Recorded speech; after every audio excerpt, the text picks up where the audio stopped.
بنی اسرائیل میں ایک صالح عورت تھی جو نماز پابندی کے ساتھ ادا کیا کرتی تھی۔ اس عورت کا شوہر کافر تھا جو نماز پڑھنے سے ہمیشہ منع کرتا تھا، مگر وہ پابندی سے نماز ادا کرتی رہی۔ ایک دن شوہر نے اپنی بیوی کے پاس کچھ مال بطور امانت رکھ دیا اور پھر اسے شوہر نے خود ہی چرا لیا اور وہ مال کی تھیلی دریا میں پھینک دی۔ اس تھیلی کو مچھلی نے نگل لیا۔ شکاری نے جال پھینکا، مچھلی پکڑی گئی اور اتفاق سے وہ مچھلی اس کے شوہر نے خریدی اور جا کر اپنی بیوی کو دی۔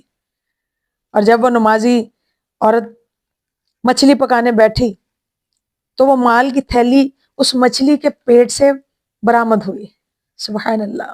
اسے اٹھا کر رکھ لیا اور اس کے خاوند نے جب اس سے مال طلب کیا تو اس نے لا کر بڑے آرام سے وہ مال اسے دے دیا۔ اس بات پر خاوند کو بڑا تعجب ہوا، حیران ہو کر اپنی بیوی سے کہنے لگا کہ یہ کیا معاملہ ہو گیا، تم یہ مال کہاں سے لائی ہو؟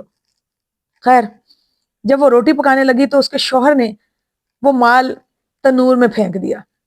تو عورت کہنے لگی، اے واحد، اے یکتا، مجھے آگ پر قابو نہیں، پس اللہ تبارک و تعالیٰ کے حکم سے آگ ٹھنڈی ہو گئی، مال صحیح سلامت نکل آیا اور اس نمازی عورت کو اللہ تعالیٰ نے آبرو نصیب فرمائی۔ سبحان اللہ، سبحان اللہ! پتہ چلا کہ نماز پڑھنے والوں کی اللہ تبارک و تعالیٰ دونوں جہانوں میں ہر طرح سے مدد فرماتا ہے۔ اللہ ہمیں نمازی بنا دے، اللہ پاک ہمیں نمازی بنا دے۔